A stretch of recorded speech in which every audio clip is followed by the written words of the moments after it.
there's a real foolishness to placing special religious affection on images. The image is just a picture. It doesn't have any special powers. There's no, the picture may be very lifelike, but it can't hear you.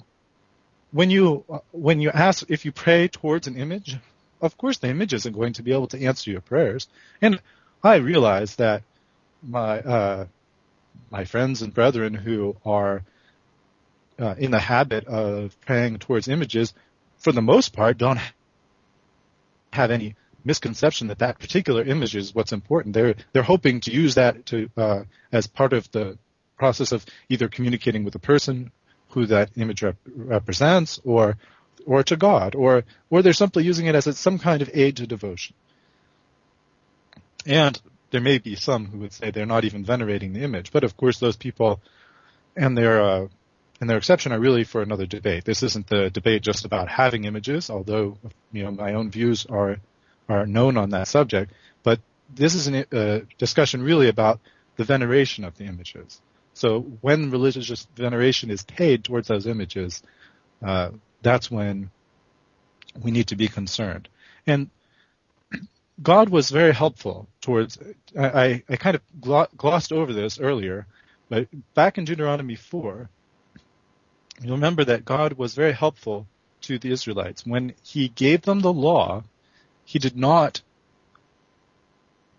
give them any image of himself. He did not appear to them in the mount as a bull speaking to them. He did not appear as a large angel speaking to them. He gave them no form that they could copy down so that they would know this is how God looks and this is how we'll worship him.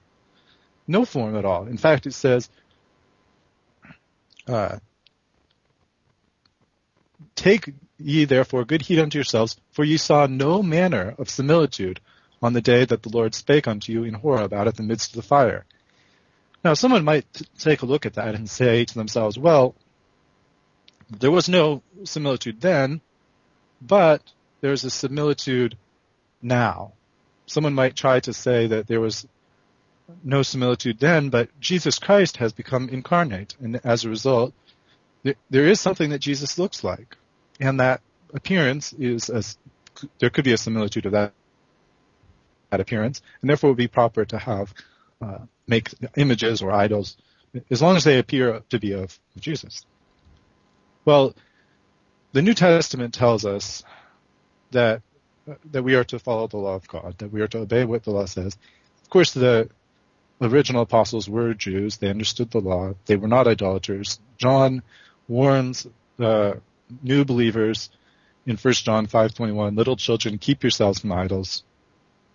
It's portrayed, the use of images and idols is portrayed as a heathen practice, and there's the typical image that you hear people bowing down towards in that Revelation is the image of the beast. There's not like a parallel between people bowing down to the image of God and some that are bowing down to the image of the beast. It's just this idolatry is really reserved only for the beast worship, not for the worship of God.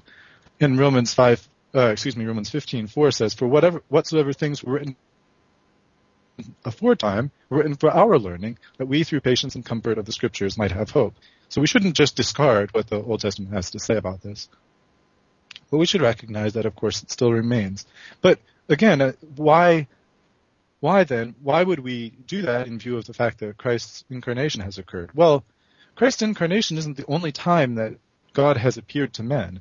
In fact, Moses tells us that God appeared to Abraham. Remember, with several angels, he appeared to Abram when Abram was yet without child, telling him he's going to have a son. Remember, Jacob wrestled with the Lord. Remember that Joshua, immediately upon coming into the land of Israel, wrestles with the Lord.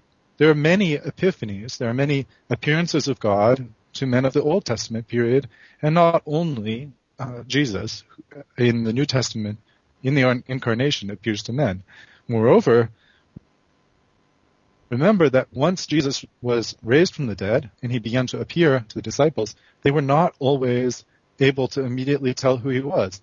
And there's a lot of reasons why that may be. But the bottom line is that God didn't provide a widespread photo of Jesus for people to reverence. Instead, the way that we are to understand and reverence Jesus is through the Word of God. In the short time I have remaining, I think I'll provide some distinction or some brief argumentation from Francis Turretin's 11th topic. And there may be some archaic language here, like Romish or Papist. I hope people understand that that's the way that Reformed scholastic materials deal with that topic, and not try to think of it as being a slur or anything like that. He says, however, the Orthodox impugn it, referring to us Reformed as the Orthodox, first from the law, because it contains an express prohibition when the Lord clearly teaches us neither to make images for the sake of religion nor to adore and worship them. Thou shalt not make unto thee any graven image or any likeness of anything that is in heaven above, or that is in the earth beneath, or that is in the water under the earth. Thou shalt not bow down thyself to them nor serve them. This is confirmed. Ye shall make ye no idols nor graven image, neither rear you up a standing image, neither shall you set up an image of stone in your land to bow down to it, Leviticus 26:1, and also you can see Deuteronomy 4:15. In these places they are forbidden to make not only a graven image, but also any likeness, which are two different Hebrew words, whatever, even painted, expressing or representing by copy any shape, whether in heaven or on earth or under the earth. Could anything ever be more strictly forbidden than that every image which may be used for religious worship is here interdicted? Or was anything ever more manifestly violated than this commandment is in the Romish communion?